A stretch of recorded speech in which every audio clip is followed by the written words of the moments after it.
Greetings, beloved ones. Beloveds, we speak now to you of love. You speak in different languages. You have different actions that you take that demonstrate love. You have different words that have signified love to you. You have objects of desire that represent love to you, whether they are people, whether they are places. I love this city. I love this person. I love this object. I love this piece of art. I love the mountains. I love the water. And what has happened, beloved ones, is that you have imbued or projected onto these seeming objects the very fabric, very essence of what it is to be connected to your own divinity.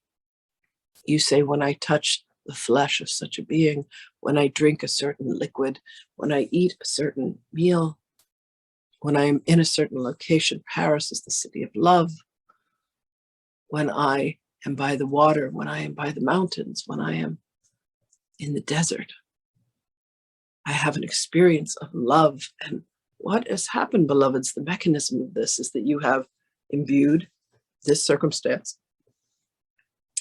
with an energy that has reminded you of what it is to be at home in the kingdom or the queendom of whatever you wish to refer it as. And what you have truly done is allowed yourself to remember the essence of your nature, which is indeed love.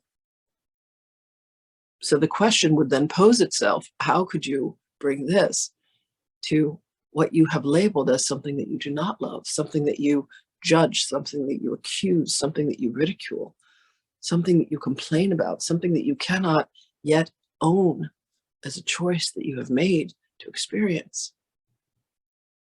If you could merely superimpose the feelings on top of another, and that would suffice, that would be the end of the game. However, beloveds, it is indeed necessary for you to go and to make the conscious choice to say, here is a circumstance, here is a person, here is a place, here is a thing, and I detest this. So Anna Grace does not care for the smell of tar. She has decided that she was a dinosaur who died in a tar pit. I think we believe she has chosen the La Brea tar pits as the place where she had her demise as a dinosaur, which is why she avoided that aspect of town when she lived in that city, the lost city of angels, appropriately named. And beloveds, understand that there are these sense memories that have been buried so deeply. Imagine if all the ice melted on beloved Gaia and everything that was hidden within the ice came to the surface.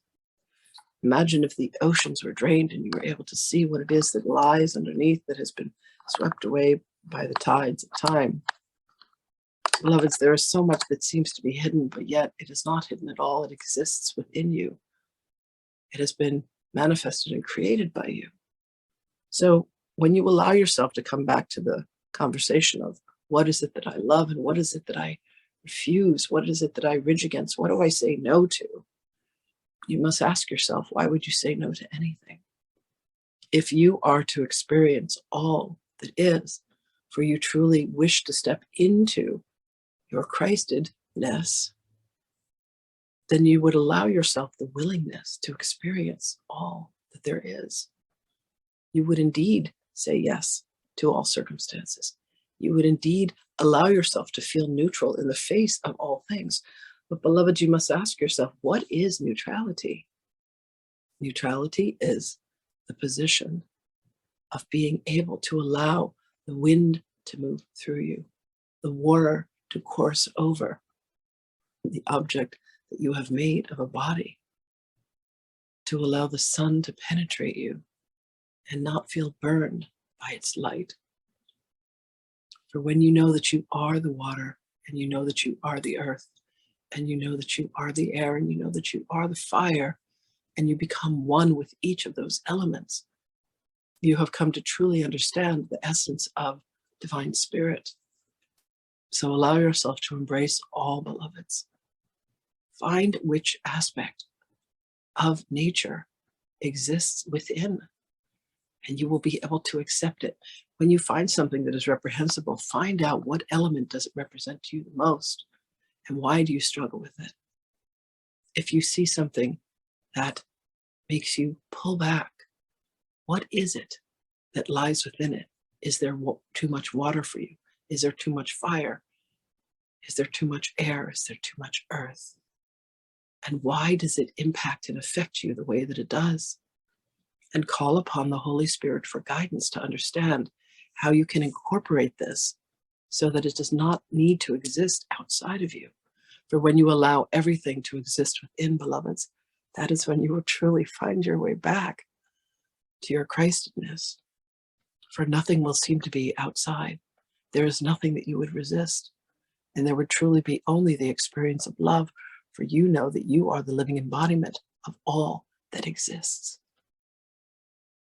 Listen to these words again, beloved ones, for there is much here for you to consider. We love you. It is our great joy to be with you. For those of you who are present with us, for those of you who will listen to this recording, know that we are with you always. Begin this work, beloved ones, of looking to see what it is that you resist and why, and allow yourself to embrace all. For when you are able to bring every aspect of beingness home to the soul, you will have indeed accomplished your missions. Blessings to you always, precious and beloved ones. And indeed, we will speak with you again.